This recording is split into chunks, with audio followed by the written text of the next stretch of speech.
Last year, we established the world record in solar efficiency. This is a two-family home in Somerville, Mass, where in addition to heating potable water, we're also providing space heating. And in May of 2013, in the peak hour, that peak hour was from 2 to 3 o'clock in the afternoon, we collected 86%, actually, we collected close to 91% of the sun's energy on the roof. We lost about 4% of it in thermal losses on the way down for a net thermal delivery of 71% consumed by the house. And of the 16% electricity that was captured up on the roof, we lost about 1% in the inverter for 15% to be consumed by the house. So the 86% isn't what was collected on the roof, it was actually what was delivered to the home. And on the right, you can see both a daily swipe of the energy that was delivered during the day, and also a comparative pie chart as to what a bare PV panel. Now, when we looked at this, we were all excited. We established a world record that no one else has attained. But we also looked at it and says, so how long can we do that? So that's a peak hour. An hour is great. All right, there's 24 hours in a day. And then there are other conditions where if the sun wasn't out, we would be nowhere near that. How can we improve that? And you can see the amount of time, which this day I think was about 6 hours, that we were able to run, and then we shut off. How can we solve that to improve the amount of energy that's being delivered to the home? So what we did is we went and looked at what is the profile of energy that we're collecting. And the Sundrum Solar Collector, predominantly because the PV panel manufacturers don't want us to heat the panel, we basically directly interact with the atmosphere. Therefore, in stagnation, we do not exceed temperatures greater than a bare PV panel. And that's the reason why I think we're up to close to 20 different commercially available PV panel manufacturers allow us to attach, because we're not going to negatively affect it by overheating their panel. But that also means that we have to operate relatively close to ambient. That also means we directly interact with the ambient, and we can collect energy that is in the latent air. What I mean by that, or what I mean by passive solar energy, is if there was no energy in the air, then that air would be minus 477 degrees Fahrenheit and we'd all be dead. The energy that's in the air is there by the sun, and relative to absolute zero, it is a tremendous amount of energy. And the relative change from 30 degrees to 50 degrees in that total percent of air energy is minor. The overall issue is, at 30 degrees, how usable is that 30 degrees? Now in this chart, what you'll see is, we're kind of highlighting the comfort zones.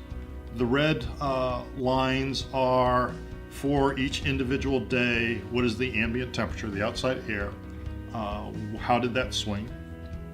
And then what was the collector temperature? How did that swing? And you'll see that, during the day we get a lot hotter than the ambient temperature conditions. This is a loaded system, so it's operating, fluids passing through it. In stagnation, we'd actually be hotter than here. But at night, we get colder. So we not only benefit from the active solar radiation heating us up during the day with direct sunlight, but at night, we can dissipate that energy as easily. Or a level of the capability that really will be a conversation for a future video is, because we're facing space, we have spatial radiation, and we actually get colder than the outside air. So we get colder than the ambient temperature, and we're currently working on solutions where that will help us to provide air conditioning solutions to our customers in the future. This video is really going to more focus on the thermal aspects. We'll talk a little bit, but really a future video will share, or release will share, the air conditioning applications that we're currently having developed. So with the aspect of knowing that we can collect both active solar radiation, direct solar radiation from the sun, which we've been doing since 2008, and the realization that we are very good at collecting passive, the latent energy that's in the atmosphere, with Capital Sun Group and Net Zero Meter, and a very knowledgeable customer who is very willing to support a high degree of monitoring, we installed a 71 kilowatt hybrid array. 45 kW of that is thermal, 26 kW of it is electric. It's tied with a 6-ton water-to-water heat pump. And a heat pump thermally is exactly what a transformer is electrically. An electrical transformer takes energy coming in, and it will step up that energy and voltage or step down that energy and voltage. What a heat pump does is takes energy come in, and it will step up the temperature of that energy or step down the temperature of that energy. So all of a sudden, if I'm gathering 40 degrees or 50 or 30 degrees off a roof, there's a way with a little bit of electricity to step that up to 80, 90, 100, 120 in terms of temperatures that can be more usable for that customer. This system was the first system we ever did that was designed to provide space heating and space cooling. Really, domestic hot water in this system is somewhat of an afterthought. There's a little bit of it. There's 2 people in this house. It's an 8,000 square foot home, and the space heating and space cooling load just dominates. And our expectation is we're going to be able to take this home to zero energy. First time an 8,000 square foot home actively being used could be taken to zero energy. Again, that's a future topic. The system that was implemented here is a dual heat pump system. Basically, there's the solar collectors that are on the roof that are underneath the PV modules. There are more PV panels up there than there are hybrid modules. The energy from the roof, let's say it was coming down at 50 degrees, we would feed it into the heat pump. The heat pump would boost it up to 110 degrees or whatever relative that's in the storage tank. And we would heat up that storage tank. And then when a zone in the house was requesting, the heat pump on the load side would extract that thermal energy and deliver it to the individual zone of the house. This home has 5 zones. In the summer, this will operate in reverse, where it will extract the thermal energy from the room and the air, deposit it in the tank, and then in the evening, we will dissipate that energy to the sky, just like a cooling tower, except at much lower energy and water costs than a cooling tower operates. So how does the system work? So this slide is a snapshot of performance on the 15th of January. We had a very cold winter this year. And at the period of time at the snapshot, which is right around noon, though it was a poor sunlight day, only about 500 watts per meter square, we operated at a COP of 5.3. For the day, including nighttime operation, we operated at a COP of 3.3. What we did is we compared this system performance with a larger system that we have that is a more traditional. In Norwalk, Connecticut, it has 96 collectors. That 96 collector system for that day delivered 23.5 kilowatt hours of energy to the hot water system. The Harvest HP system with 76, so fewer collectors, delivered 125.6 kilowatt hours for the day, 4 times more increase in energy. And if I normalized out for the exact number of collectors, 5 times, 5x increase in energy. In the period of time when solar thermal systems have their most difficult. Cold, partly cloudy conditions. To highlight the capability of the system, the evening before we took a snapshot on the 14th of January at night. And at night, at this point, we were running at a COP of 3.5. We were basically pulling water down off the roof at 35.6 degrees, sending it back up at 28. And basically the heat pump was heating that water, was transforming that energy to 107 degree water with a return of 95 degrees. On February 22nd, we had improved our data collection capability, and we're able to start to put together rolling shots of actual performance, real-time data. And this customer has a natural gas backup. So we disabled the Harvest HP system for the morning, and the green spikes that you see is actually the natural gas boiler turning on, heating up that tank to be later delivered into the house. The red line that you see is the load of the house, the different zones of the house actually requesting thermal energy and it being delivered to that zone. The yellow line is the available sunlight. The blue line or the blue swipe is the amount of electrical energy coming off the PV panels.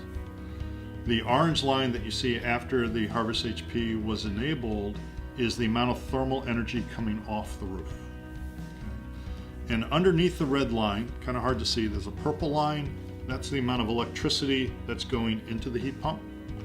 The amount of thermal energy coming out the heat pump is actually that purple line plus the orange line minus some efficiency losses, which really are relatively small compared. And the thing that delighted me with this chart is not only the COPs that we were delivering in February, which, you know, at 2 o'clock is probably in the 6 range, but at 6 o'clock at night, when the PV system has stopped operating, we're delivering a COP of pretty close to 4, 3.5. And the ability of a system to be able to continue to collect the solar energy that's been stored in the atmosphere does great things to solve some of the main problems solar thermal systems have. You know, you've got to put in enough storage to actually hold enough water that's going to be consumed for the entire day of the facility, which sometimes can be very difficult to do, if not impossible. The fact that on cloudy days or rainy days you're not able to collect anything and be completely reliant upon an auxiliary system, that problem's also solved. How the system runs in real life is on demand. It's much more like a boiler than a dependent solar system. It's now an on-demand solar system.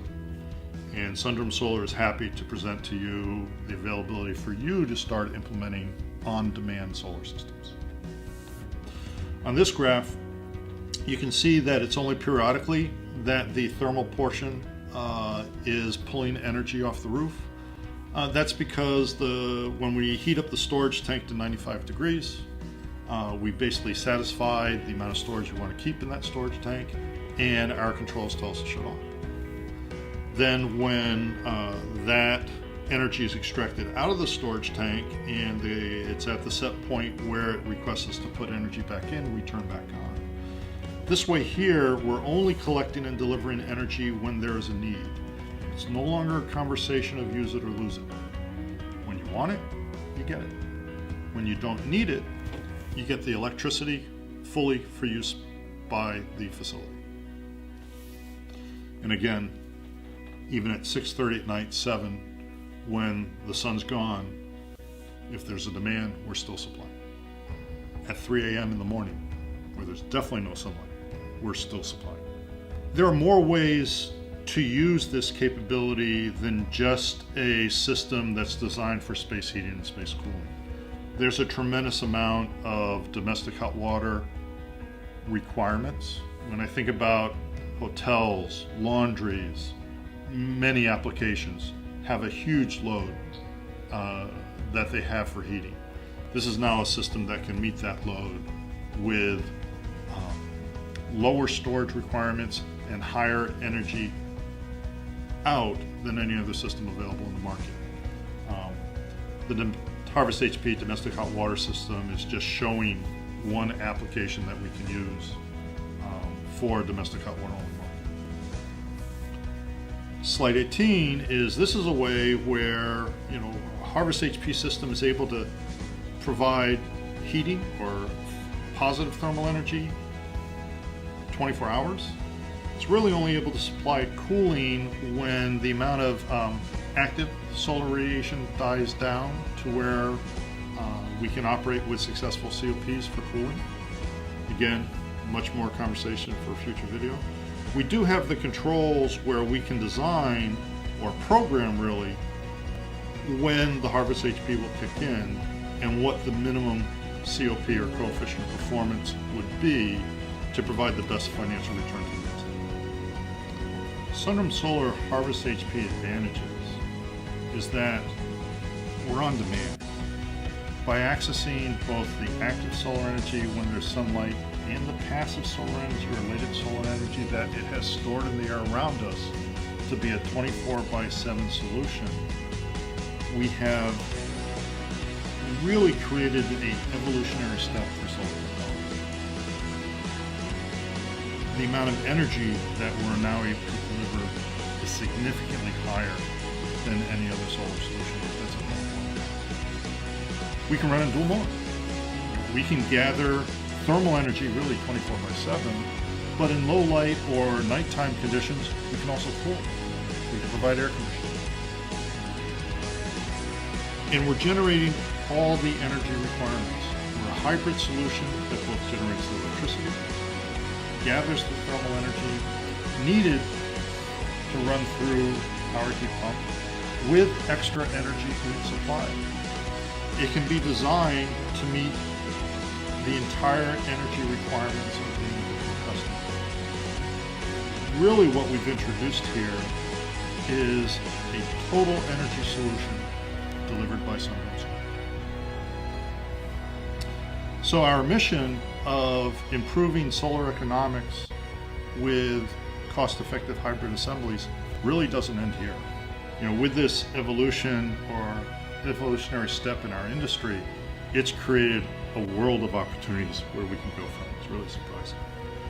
But we are using that to both use efficiency, the amount of solar energy that can be collected in a square foot, and the amount of time you can access that energy during the day to maximize the energy per square foot that we're delivering to our customers. So I want to thank you for your time. If you wish to contact us for further information, you can contact us by email at sales@sundrumsolar.com or through the web at www.sundrumsolar.com. I look forward to future conversations and the future innovations that we're able to bring to the market.